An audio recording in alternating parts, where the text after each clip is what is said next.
Coordination complexes में hybridisation ये बिल्कुल रटने वाली बात नहीं है। यहाँ निकल का ही दो कॉम्प्लेक्सेस हम बना रहे हैं। एक कॉम्प्लेक्स जो निकल का है वो है NiCl4 और दूसरा है NiCN4। Now the interesting part जो मुझे आज डिस्कस करना है वो ये है कि हाइब्रिडाइजेशन में निकल दोनों केसेस में +2 ऑक्सीडेशन स्टेट में है। तो अगर ये दोनों केसेस में +2 ऑक्सीडेशन स्टेट में है तो इसके +2 ऑक्सीडेशन स्टेट से ये इन्फ्लुएंस कैसे करता है हाइब्रिडाइजेशन को। तो ऑब्वियसली हम कहेंगे अगर CMI in the same oxidation state है तो why is it going to influence, because यहाँ पे निकल में अगर आप देखोगे तो 4s में तो कोई इलेक्ट्रॉन बचे नहीं, D8 कॉन्फ़िगरेशन रह जाएगा। सो अगर D8 कॉन्फ़िगरेशन ही निकल में है दोनों केसेस में, तो फिर क्लोराइड और साइनाइड कैसे इन्फ्लुएंस कर रहे हैं हाइब्रिडाइजेशन को, इसकी हमें बात करनी है। The most interesting part here is hybridization में लिगैंड के स्ट्रेंथ का कोई कॉन्सेप्ट है ही नहीं। तो अब हमें इस बात को अगर जस्टिफाई करना है कि इसका हाइब्रिडाइजेशन और इसका हाइब्रिडाइजेशन अलग होना चाहिए based on the strength of ligand, how can you do it? Because hybridization में तो it is all about the central atom. तो CMI जो है आपका यहाँ पे सेंट्रल मेटल आयन जो है निकल, उसी की पूरी स्टोरी है।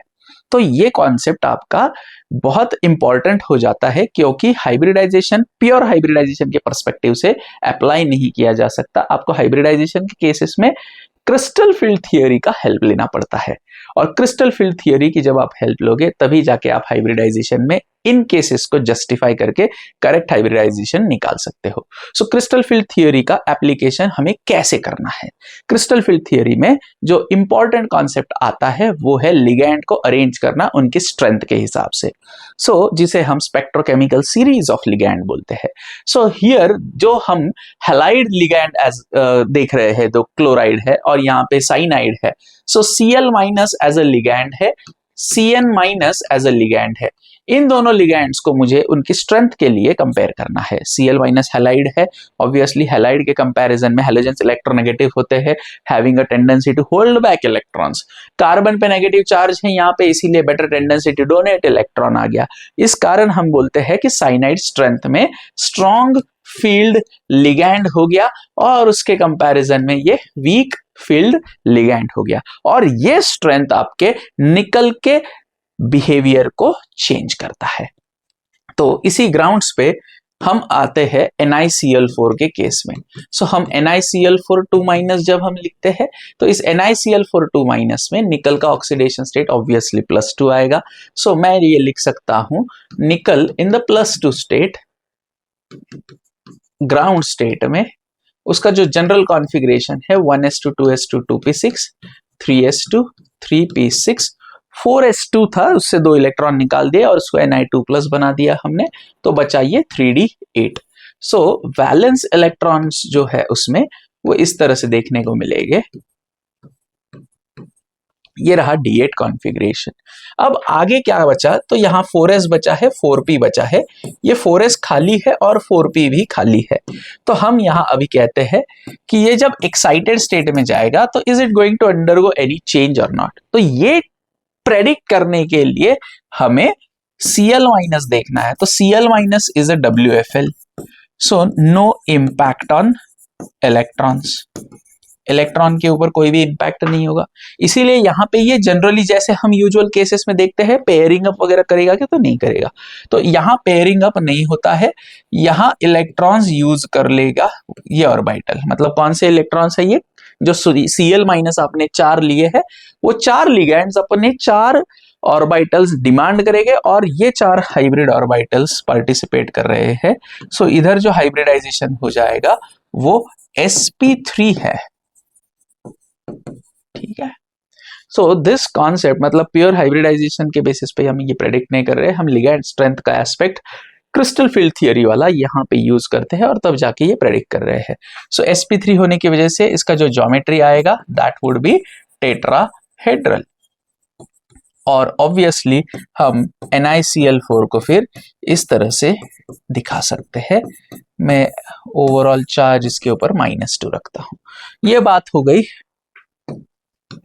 ये बात हो गई NiCl4 2- की।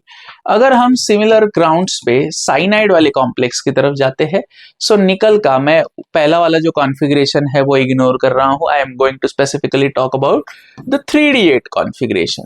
तो इस 3D8 कॉन्फ़िगरेशन में जब आप 4s और 4p भी यहां पे रखते हो, तो इस 3D8 कॉन्फ़िगरेशन में ये दो हाफ फील्ड ऑर्बिटल्स आपको डी सबशेल में दिख रही है। तो साइनाइड यहां स्ट्रेंथ में मैटर करता है। ये जो Cn- है, it is a SFL। What does it do? ये स्ट्रॉन्ग लिगैंड होने की वजह से इसमें ये कैपेसिटी है कि वो इलेक्ट्रॉन्स को अंदर की तरफ पुश कर सकता है और वेकेंट ऑर्बिटल जनरेट कर सकता है। सो SFL है, तो what does it do is it pushes the electrons inside. आप ऐसे बोलिए, या it pairs up the electrons inside. As a result of this, ये जो निकल 2+ है, ये एक्साइटेड स्टेट में, ऑब्वियसली अंदर के इलेक्ट्रॉनिक कॉन्फ़िगरेशन से हमें मतलब नहीं है। मैं 3D8 पे लिखता हूं, 4s 0 है, 4p 0 है। सो ये 3D8 को मैं अगर ऑर्बिटल्स के हिसाब से दिखाऊं, तो ये 1 2 3 4 5 6 और 7 8, मतलब ये इलेक्ट्रॉन यहाँ पे पेयर अप हो गया और एक वेकेंट ऑर्बिटल आगे जनरेट हो गया। जो जनरेट हुआ वेकेंट ऑर्बिटल है, हम उसे यूज करने वाले हैं। और जब हम उसे यूज करेंगे, तो ये d ऑर्बिटल, हमें कितने ऑर्बिटल चाहिए? 4 साइनाइड आयंस है, तो वी रिक्वायर 4 ऑर्बिटल्स। तो ये 4 ऑर्बिटल्स हम यूज करेंगे। उससे आए हुए इलेक्ट्रॉन्स भी मैं दिखा देता हूं। तो हाइब्रिडाइजेशन कौन से प्रकार का हुआ? DsP2 hybridisation. और ऑब्वियसली इस हाइब्रिडाइजेशन के लिए ज्योमेट्री क्या होती है? तो ज्योमेट्री होती है स्क्वायर प्लेनर। और इस ग्राउंड्स पे फिर निकल जो हमारा कॉम्प्लेक्स बना रहा है, वो ऐसे देखने को मिलेगा।